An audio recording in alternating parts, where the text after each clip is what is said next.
अगर गुरुजी ऐसे में पत्नी अगर मना करे कि प्रभु का नाम जप या मंदिर जाना, यार अंदर अंदर भजन करो, पत्नी के हृदय मंदिर में भगवान को देखो, अंदर अंदर राधा जप करो, अंदर क्या सोच रहे हो? पत्नी त्रिका लग गया क्या? हमें बताओ, त्रिका लग गया तो नहीं कि तुम क्या सोच रहे हो? अगर वो माता पिता की सेवा ना करे फिर हम नहीं मानेंगे, फिर तो दुष्टता की हद हो जाएगी, फिर दुष्टता की हद हो जाएगी। फिर वृंदावन आते हैं तो उनको नाराजगी होती है, मंदिर जाते हैं तब। खैर इस पर तो हम सहयोग दे सकते हैं, मतलब मंदिर नहीं जाने को तो हम पत्नी के हृदय मंदिर में भगवान देखते हो, अंदर अंदर भजन करते हैं। लेकिन तुम पत्नी हो तो उन्होंने जन्म दिया, अगर पत्नी ऐसा कहे किसी की भी कि माता पिता की सेवा नहीं करनी, तो उसकी बात ना मानो।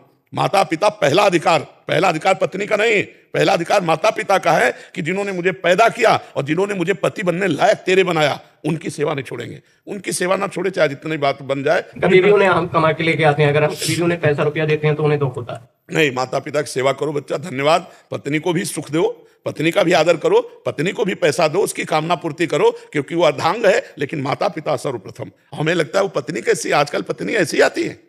मान लो बूढ़े माता पिता हैं, अगर तुम दोनों जवान पति पत्नी उनकी सेवा नहीं करोगे तो किसके पास जाएंगे वो?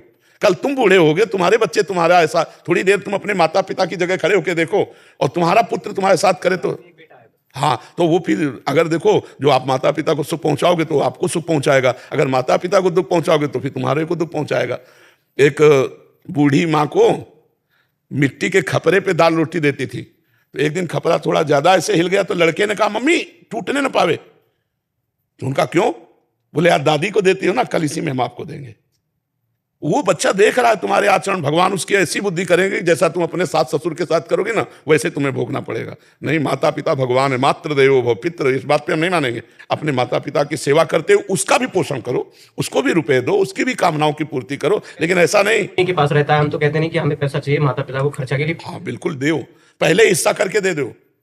मान लो 1,000 रुपया मिलता है तो 200 माता पिता को दे दो, 800 भले तुम रखो, लेकिन 200 तो दे दो उनको। वयोवृद्ध है, उनका पालन पोषण तो होना चाहिए ना। और जब शरीर अस्वस्थ हो तो उनकी दौड़ के सेवा करो, किसी की बात मत मानो। इस सास ससुर को भी क्या ध्यान रखना चाहिए, क्योंकि एक पक्ष तो ये है बिल्कुल सही है और ऐसा होना चाहिए, दूसरे पक्ष में कहीं कहीं वहां से भी गड़बड़ हो जाए उस बहुत ज्यादा गड़बड़ी होती है।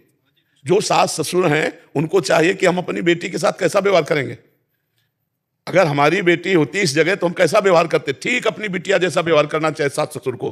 सास ससुर को बहू मान करके, उसे नौकरानी मान करके या दूसरे की बेटी मान करके अपमानित नहीं करना चाहिए, उसका शोषण नहीं करना चाहिए। अपनी बेटी को जैसे हम प्यार से, ऐसे अगर बहू को रखें तो हमारा जीवन मंगलमय हो जाएगा। लेकिन कुछ सास ससुर ऐसे होते हैं जो आई हुई कन्या को, दूसरे के यहाँ से जो आई है अपनी बहू बनी है, उसके साथ बहुत गलत बर्ताव करते हैं। हाँ, ऐसे बहुत से हमने खुद सुने हैं कि वो गलत व्यवहार करते हैं। नहीं करना चाहिए, नहीं दुर्गति होगी। यहाँ नहीं दुर्गति होगी तो भगवान के यहाँ दुर्गति होगी। तुम्हारे यहाँ वो आई हुई कन्या है, अगर तुम उसका आदर नहीं करते, उसके साथ मतलब कठोर व्यवहार करते हो, गलत व्यवहार करते हो, तो तुम्हारी दुर्गति हो जाएगी। पहली बात तो यहीं हो जाएगी और यहाँ बचेगी तो नरक में हो जाएगी। इसलिए बहुत सावधान रहना चाहिए। ऐसा नहीं है कि आई हुई गृह लक्ष्मी को सताया जाए। जो नववधू आती है वो गृह लक्ष्मी है, हमारे कुल परंपरा को चलाने वाली है, वो कोई साधारण नहीं है। अगर उसको आप अपमानित करेंगे, और जिसके घरों में स्त्री को दुख दिया जाता है उनके घरों में कभी लक्ष्मी नहीं टिकती, ये ध्यान रखना। जहां स्त्रियों को मारा पीटा और मतलब उनको नीचा दिखाया जाता है, उन घरों में कभी स्त्री संपन्न नहीं हो सकते, वो स्त्री संपन्न सुखी नहीं हो सकते। इसलिए देवी स्वरूपा है, स्त्रियों का आदर करें, पर स्त्रियों को जरूर चाहिए वो अपने सास ससुर वयोवृद्धों की सेवा के लिए अपने पति को मना ना करें, स्वयं सेवा करें। अगर स्वयं रुचि नहीं है तो फिर पति को करने दें, वो व्यवस्था कर रहा है जैसा भी, उसके विरोध में न रहे, नहीं तो आपका जीवन नरक हो जाएगा। आपके लड़के आपके साथ जब ऐसा व्यवहार करेंगे तो फिर जीवन बहुत नरक हो जाएगा। आज तुम वयोवृद्धों को दुख दोगी तो कल तुम्हारे लिए तुम्हारे बच्चे, तुम्हारी संतानें तुम्हें दुख देंगी। शरीर स्वस्थ है यार, खूब माता पिता की सेवा करो, परिवार को सुखपूर्वक चलाओ। मनुष्य जीवन बड़ा दुर्लभ है, दुर्लभ देह मिली तो आनंद लूटो। यहाँ क्लेश, अशांति, नाना प्रकार की गलत आचरण वाली वृत्तियां, ये सब त्यागो, आनंद में जीवन व्यतीत करो। अरे जी, इसमें सबसे ज्यादा रोल पति का रहता है, पत्नी की तरफ और माता पिता की तरफ। पति का बहुत ज्यादा रोल होने के कारण उनके दोनों के बीच सामंजस्य बिठाने के लिए उसका क्या रोल होना चाहिए? बहुत बहुत सुंदर बात है, क्योंकि देखो पति को बहुत धैर्यवान होना चाहिए, क्योंकि वो भी इनको सुनाएंगे, ये भी हाँ बहुत धैर्यवान होना चाहिए। उसको चाहिए कि उचित बात पत्नी की सह ले, और जब अनुचित बात हो तो हट जाए, मारे नहीं, पीटे नहीं, गाली गलौज नहीं करे। और माता पिता जब उचित या अनुचित दोनों बोले तो उसको सह जाए, कभी उनको गाली गलौज न करे, कभी उलट कर जवाब न दे। पत्नी की उचित बात सह जाए, अनुचित बात में चल दे। माता पिता की उचित अनुचित दोनों बातें सह जाए, वो चाहे गाली दे चाहे अपमान करें, क्योंकि हम उनके पुत्र हैं, उनके दास हैं, उनकी बात सहकर उनकी सेवा करें।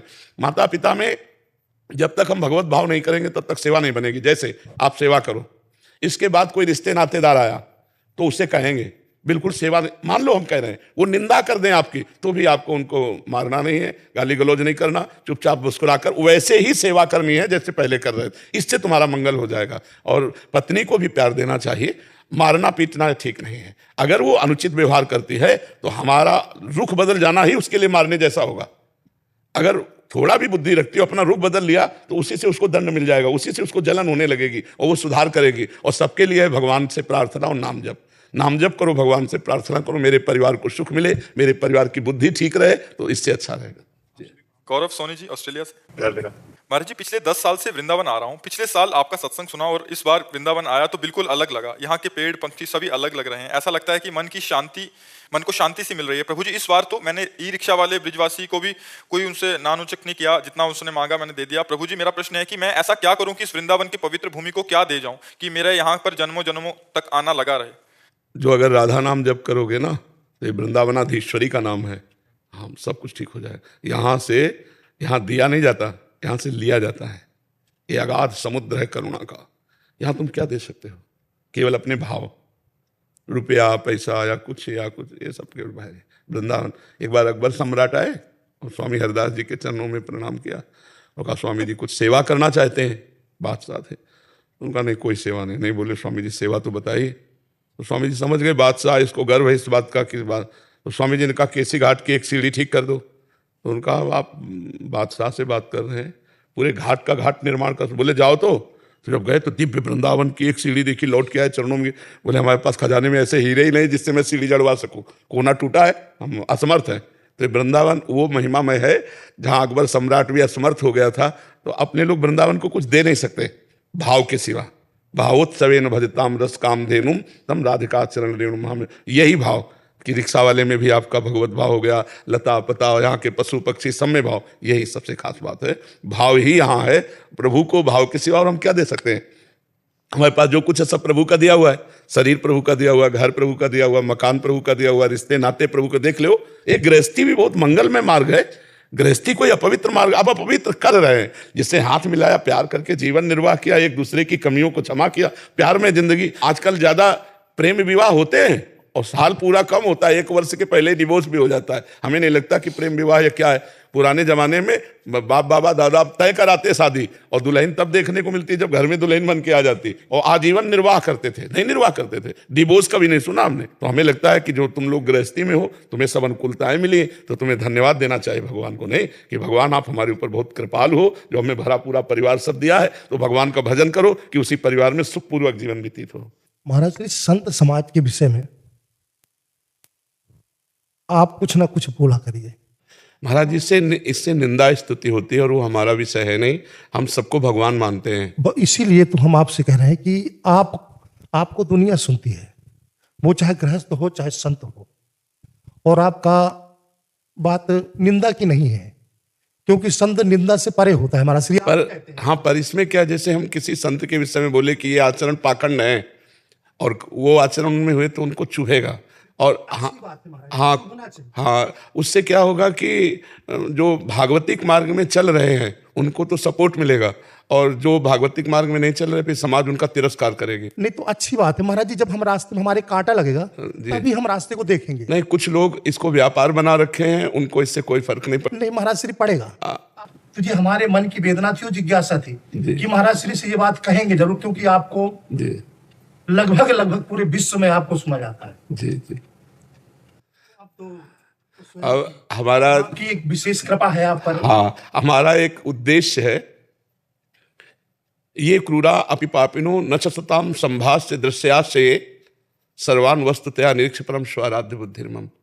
स्वाराध्य बुद्धिर्मम, जो क्रूर हैं, पापी हैं, दुष्ट हैं, गलत आचरण वाले हैं, उनमें भी मेरा राधा वल्लभ लाल साक्षात विराजमान है।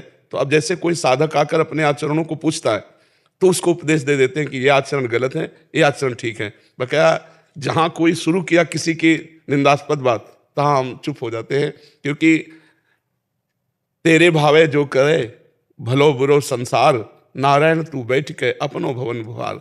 जब हम अपने अंदर, तो हमें कमियां ही कमियां दिखाई देंगी। दूसरे में प्रभु शो अनन्य गति जाके, असमत न टरे हनुमंत। मैं सेवक सचराचर, रूप स्वामी भगवंत। मेरा भगवान और मैं सेवक। चराचर जगत मेरे भगवान का स्वरूप है। अब कहीं तमोगुणी रूल हो रहा है, कहीं सतोगुणी, कहीं रजोगुणी। अब इन गुणों की लीलाएं हम देखते नहीं हैं, हम त्रिगुणातीत लीला का चिंतन करते हैं और सब में त्रिगुणातीत तत्व को देखते हैं। अगर वो पाखंड की लीला कर रहा है तो मेरा भगवान ही है, वो दुष्टता की लीला कर रहा है मेरा भगवान ही है।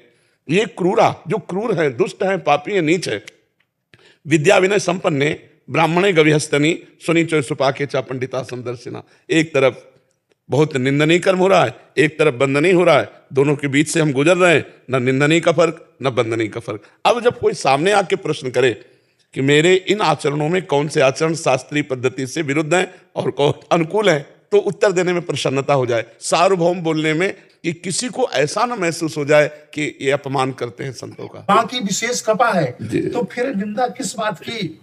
आप परे हैं महाराज श्री, हमारा ये आग्रह और निवेदन, आज से हम इस बात पर ध्यान रखेंगे। सिर्फ निवेदन, हाँ। इसी तरह का वो नहीं है। जी जी तो सिर्फ राधा रानी के सेवक जी। है और परम स्वतंत्र हैं। हाँ, नहीं, क्योंकि आप मार्गदर्शक जी। हैं। संत समाज के बात शैव या वैष्णव की नहीं हम कर रहे हैं जी, हाँ, अपने समाज की बात कर रहे हैं महाराज श्री। बिल्कुल। वो चाहे आप में हो चाहे हम में हो। बिल्कुल, ये हमारी जिज्ञासा है बहुत समय से थी। जी जी अभी हम कुंभ से लौटे तो यही जिज्ञासा हुई कि आज हमें महाराज श्री से मिलना ही मिलना है। हम आगरा से चल करके आए। जरूर, आज से इस बात पर हम ध्यान रखेंगे कि जब कोई प्रसंग आएगा ऐसा, तो संतों के लक्षणों का वर्णन और इन लक्षणों से विलग जो चलता है वो पाखंड है, चाहे कोई भी हो, बढ़ जाएगी महाराज श्री। हाँ, आप बोलने लगेंगे तो संख्या बढ़ेगी। जी जी। आप कहने लगेंगे तो कुछ चीजें ऐसी होती है न चाह करके भी करना पड़ता। हाँ, हमारी समाज जब प्रवीण हो जाएगी तो उसको सावधान होना पड़ेगा। हाँ, समाज जब ये जान लेगी कि साधु का क्या लक्षण, पाखंड का क्या लक्षण, दम्भ का क्या लक्षण, तो जब ये प्रवीण हो जाएंगे तो अपने आप उनको संभलना पड़ेगा कि इनकी दृष्टि में पैनी हो जाए ना, तब ये भोले भाले हैं, जैसे चाहे वैसे इनको मोड़ सका, तो वो पाखंड और दम्भ अपना जलवा दिखा रहा है। अच्छा, साधु ना इसको बोलेगा तो और कौन बोलेगा? गृहस्थी की तो ताकत नहीं कि साधु के विषय में कुछ बोल सके। इसीलिए महाराज श्री जी जी। तो और आप बोलेंगे अगर, आपको देख करके एक नहीं 10 बोलेंगे महाराज श्री। जी जी। जिस दिन आपने शुरू किया जी जी। तो ब्रज के जितने भी कथावाचक है बोलना शुरू कर देंगे महाराज श्री, आपका सब अनुसरण करते हैं। जी जी। और जब बड़े मंच से बोला जाएगा जी, तो कहीं ना कहीं तो कुछ ना कुछ तो उसमें सुधार। नहीं तो भगवान ने आपको प्रेरित किया तो जरूर इस विषय में हमारी बड़ी वेदना है। जी जी। आप जरूर, क्योंकि ये सब अनुसरण करते हैं। समाज जो है वो संत का अनुसरण करता है। बिल्कुल बिल्कुल। और जब संत जाता है तो आपस में ये लोग कहते हैं कि देखो बाबा लोग क्या कर रहे हैं। बिल्कुल बिल्कुल। तो जो 10 वैसे है और 2 उस बीच में जो महात्मा होते हैं ना, जी, बड़ी वेदना होती है वो सब सुन करके। जी जी। हटना पड़ता है। बिल्कुल बिल्कुल बिल्कुल बिल्कुल बिल्कुल। कुछ नहीं, कह भी नहीं सकते क्योंकि उनकी बात सुन करके ही रहते हैं, क्योंकि संत तो संत है। जी जी जी। फर्क नहीं कुछ पड़ता है। जी, तो जी। फिर आपको महाराज श्री इन सब चीजों में फर्क तो पड़ेगा ही नहीं, क्योंकि कृपा राधा रानी की है। जी, जी। तो कोई कुछ भी कहे उससे क्या होता है। जी नहीं, अवश्य आपके प्रार्थना अवश्य श्री जी अवश्य बुलवाएंगी। हाँ, श्री जी अवश्य बुलवाएंगी। की कृपा है। हाँ, जो वो है या देवी सर्वभूतेषु बुद्धि रूपेण संस्थिता, वही आपको बुद्धि दे रही, वही इधर बुद्धि दे के बुलवा देगी। स्मृति जी दिल्ली से। राधे राधे महाराज जी। महाराज जी, राधा रानी को आध्यात्मिक जगत में भक्ति समर्पण की परम मूर्ति क्यों माना जाता है? प्रेम, निस्वार्थ, प्रतिक्षण वर्धमानम, सूक्ष्मतरम, अनुभव स्वरूपम, कामना रहितम, उस प्रेम का समुद्र श्री कृष्ण, उस प्रेम समुद्र का सार श्री लाडली जो प्रीति मूर्तिमती रस सिंधु सार संपदि विमला वैदग्धी नाम हृदय काचन वृंदावनाधिकारिणी जयती। जो प्रेम समुद्र के अंश से ही सारे जगत में प्रेम है, उस प्रेम समुद्र श्री कृष्ण के हृदय का सार रूप सांद्रानंद घन प्रेम मूर्ति किशोरी जी। और प्रेम का स्वभाव क्या है? प्रतिक्षण वर्धमानम। प्रेम का स्वभाव क्या है? देना ही देना। प्रेम का स्वभाव क्या है? अपने प्रीतम के सुख को देखना। प्रेम का स्वभाव क्या है? अपने प्रीतम से एक क्षण भी विलग न रह पाना। प्रेम का स्वभाव क्या है? प्रीतम के स्वभाव के अनुसार, उनकी रुचि के अनुसार उनको सुख देना। ये सब बातें किशोरी जी में विराजमान है। इसीलिए प्रीतम उनके चरणों में महावर लगाते हैं। जब किशोरी जी का ऐसा भाव, तो किशोर जो उनके चरणों में महावर लगाते हैं, हाथ जोड़कर खड़े रहते हैं उनकी आज्ञा पालन के लिए। और सत्य पूछो तो राधा और श्री कृष्ण ये कहने को दो हैं, एक ही तत्व दो रूप में है। रसोया परमानंद एक द्विधा सदा श्री राधा कृष्ण रूपाभ्याम तस्मै तस्मै नमो नमः। जो रसमय परमात्मा है, पर ब्रह्म है, वही दो रूप धारण करता है, एक किशोरी जी का रूप, एक लाल जो श्री कृष्ण का रूप। जो रसोया परमानंद एक द्विधा सदा, वो एक है होते हुए भी दो रूप में है। जिसे वेद कहते हैं रसो वैसा रसम हृदय लब्ध्वा आनंदी भवतु। परमात्मा कैसा है? बोले रस स्वरूप है। वही हमारे वृंदावन में रस स्वरूप परमात्मा, रस की ही मूर्ति दो, रसिक लाडली लाल, रस ही सो बिलसत है, रस भरे नयन विशाल। तो किशोरी जी तो प्रेम का साक्षात समुद्र का सार रूप है, सांद्रानंद घन प्रेम मूर्ति किशोरी। तो हमारी किशोरी जी के तक पहुंचने के लिए पहले लालजू तक तो पहुंचे, पहले प्रेम समुद्र लालजू तक पहुंचे, तब वो कृपा करके किशोरी जी तक पहुंच। किशोरी जी तक पहुंच गया तो प्रेम की चरम सीमा किशोरी जी में, जिनके अधीन है श्री लालजू महाराज। प्रेमाधीन कहा जाता है ना भगवान को, तो वो तो किशोरी जी के अधीन है लालजू महाराज। ऐसा प्रेम जब प्रकट हो जाता है, किशोरी जी श्याम रंग में रंगी है और श्याम जी श्यामा रंग में रंगे हुए हैं। समझ में नहीं आता कि कौन इनमें प्रधान है, कौन इनमें लघु है। दोनों देखो तो समान प्रेम वाले हैं। लाल मरकत मन छबीलो तुम जो कंचन गात, बनी सिहित हरिवंश जोरी उभय गुण गन्मात। नागरी नव किशोर मिथुन मनस चोर, दोनों के चित्त को चुरा रहे हैं, दोनों के प्रति समर्पण है, दोनों चकोर हैं, दोनों चंद्रमा है, क्योंकि एक ही तत्व रस तत्व श्री राधा और कृष्ण के रूप में विराजमान है। समझ पा रही हो आप? सोनाली जी मुंबई से। राधा वल्लभ श्री हरिवंश महाराज जी, आपके चरणों में कोटि कोटि प्रणाम। महाराज जी, मेरा प्रश्न यह है कि जीवन में गुरु जी का योग कैसे होता है? क्या ये पहले से निश्चित है गुरु योग? ये कोई ब्याह की तरह, लड़का बच्चा की तरह, सांसारिक संबंध की तरह संबंध नहीं है। आपको सत्संग मिला, प्रथम भगति तन कर संगा, सबसे पहली कृपा होती जब सत्संग मिला तो अध्यात्म की जिज्ञासा हुई, अध्यात्म की पूर्ति के लिए गुरु की खोज होती है। क्योंकि हमारे जितने कर्म हुए वो दो प्रकार के होते हैं, शुभ और अशुभ। शुभ कर्म का फल सुख है सांसारिक, अशुभ कर्म का फल दुख है, ना कि गुरु की प्राप्ति। गुरु की प्राप्ति तो होती है भगवान की कृपा से, और वो कृपा तभी उदय होती है जब हम साधु संग करते हैं, साधु सेवा करते हैं, तो हमारे हृदय में जिज्ञासा होती है कि मुझे भगवान कैसे प्राप्त हो। तो फिर गुरु का वर्ण करके हम भगवान के मार्ग में चलते हैं। तो गुरु कहाँ मिले, कैसे मिले? तो हम भगवान से प्रार्थना करते हैं, तो भगवान ही गुरु रूप से मिलते हैं। बंदो गुरुपद कंज कृपा सिंधु नर रूप हरि, नर रूप हरि महामोहतम कुंज जासु बचन रवि करने कर। गुरुदेव भगवान है, भगवान गुरुदेव हैं। जब कृपा करते हैं तो या के मिल जाते हैं या अपनी तरफ घसीट लेते हैं। और बिना गुरु के ब्रह्म प्राप्ति, भगवत प्राप्ति, ब्रह्म बोधि असंभव है, असंभव। नाम जब साधना का फल है गुरु की प्राप्ति, और गुरु की कृपा का फल है भगवान की प्राप्ति। और जी व्यवहारिक दृष्टिकोण से देखा तो तत्काल प्रभाव से गुरु दीक्षा लेनी चाहिए? नहीं, किसी से तत्काल प्रभावित होकर गुरु दीक्षा नहीं लेनी चाहिए। लंबे समय तक आता जाता रहे, उनके आचरण देखता रहे, उनकी बातचीत सुनता रहे, उनका प्रभाव देखता रहे। अपने ऊपर क्या प्रभाव पड़ रहा है, दूसरे कह रहे हैं कि ऐसा है वैसा है, हमें नहीं, हम अपने नेत्रों से देखें, क्योंकि हमारी पर्सनल श्रद्धा का विषय है। जब तक हमारी श्रद्धा, तभी कहते हैं ना पानी पियो छान के, गुरु करो जान के। जब हमारी पूरी श्रद्धा हो गई कि हमारे परब्रह्म परमात्मा भगवान है, बस गुरु वहाँ। और जब हमने मान लिया तो दुनिया कुछ कहे, हम अपनी मान्यता को नहीं टालने वाले। ऐसे चला जाता है परमार्थ। यानी कि प्रवचन सुना, भीड़ देखी, गुरु मंत्र ले लिया, 4 दिन के बाद फिर हमारा भाव बिगड़ गया, तो फिर किसी काम के नहीं रह गए। कम से कम संसार में गलतियां हुई तो गुरु की शरण में आकर निकलने का रास्ता तो मिल गया। और जब गुरु से गलतियां बन गई तो अब कहाँ जाए? जहां आगे के दाजे गए भजी पानी में आग लगे तो क्या कीजिए? आग से भगा हुआ पानी में गया, और जब पानी में आग लग गई तो फिर क्या होगा?